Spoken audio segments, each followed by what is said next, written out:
Hello, my friend. I really appreciate you stopping by my channel today. If this is your first visit, welcome. I'm glad you found this cozy little spot on the internet where we share stories that stay with you long after the screen fades to black. Don't forget to hit subscribe and share this video with your friends or family if it resonates with you. It might seem like a small thing, but it genuinely helps the channel grow and allows me to keep bringing stories like this to you. Also, I'm curious, where are you watching from? Drop your city or country in the comments. I read every single one, and your words mean more than you realize. Alright, let's get started. Story opening. Enhanced narrative style. The first warning sign, the very first crack in what I believed was solid ground, appeared on a Tuesday. She stepped through the front door, but not with her usual tired smile, the kind you wear after a day full of endless spreadsheets, Zoom calls, and the draining grind of corporate life. That day, Mara was glowing. Her face was bright, vibrant, electric. It was the kind of expression you don't just see, you feel. And it didn't quite match the rhythm of our life. It wasn't the face of someone who'd just come home to their husband and two teenagers in a 1,700 square foot house that still creaked when it rained. I was in the kitchen at the time, battling with a stubborn orange that refused to peel. The juice sprayed over my fingers, sharp and acidic, stinging a small cut on my thumb. Then I heard it, the click of her heels on the tile floor, deliberate and echoing like a countdown. She was wearing that storm gray power suit she always joked was her armor. When she kissed my cheek, a breeze of perfume came with it, but it was unlike anything I'd smelled before. Not her usual everyday scent. This one was deeper, more seductive, like it carried a story I hadn't heard yet. "Hey, hun," she said with a practiced smile. "You wouldn't believe the day I've had." But I didn't ask. Something inside me was already pulling back, sensing the shift. Her energy wasn't frantic or frazzled. It was charged, intentional. Let me step back for a moment. I'm Michael Kayla Reeves, 49 years old. I've been a mechanic since the week after I finished high school. Never missed a shift. No flu, no twisted ankle, not even that stomach bug from hell. I rebuilt engines, swapped out axles, and flushed brake lines. Every bit of it was earned the hard way, hands greasy, under pressure, underpaid. It wasn't glamorous work, but it was honest. Just like I believed she was. Mara, my high school sweetheart. We tied the knot at 19.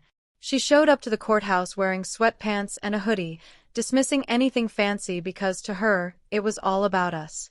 While I punched the clock at the garage, she chased dreams far beyond the boundaries of the neighborhood we grew up in. She had fire, determination, and a vision to build something huge. I thought that dream meant a house filled with love, children, and quiet peace, where you don't hold your breath opening the mail. But Mara's ambitions stretched higher and further than that. I picked up every overtime shift I could find to keep pace. I paid her way through night classes, then her MBA. I made lunches for our kids during her endless meetings. I drove her to interviews in a battered Chevy that roared like a sick lawnmower. Exhausted, yes, but proud. Eventually, she landed a major position at Argent Core Strategies, a huge firm with perks that made our old life feel like a faded snapshot. Meanwhile, I stayed grounded, boots on the ground, aching back, doing what I could. And somehow, we were still in the same house, sharing the same kitchen, the same bed, sipping the same coffee each morning. I thought everything was fine. That is, until I noticed the envelope. It was small, easy to miss, tucked inside her laptop bag when she asked me to grab her charger. It wasn't even hidden, but the pharmacy label caught my eye. A place I'd never heard of. Without thinking, I opened it.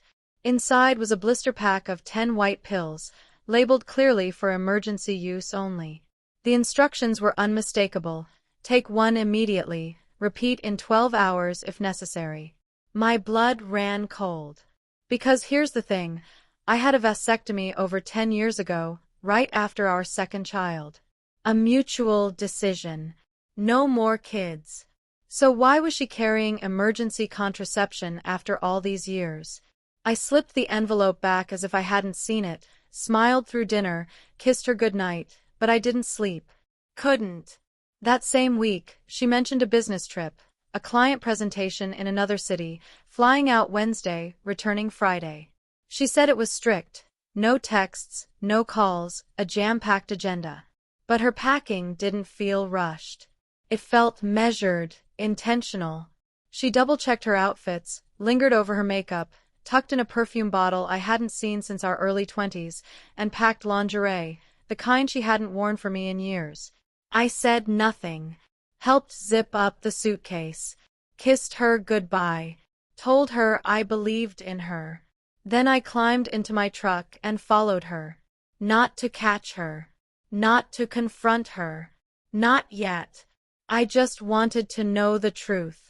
The man who had stood by her through sleepless nights with colicky babies, job rejections, and school events. The man who sold his Harley so she could finish grad school.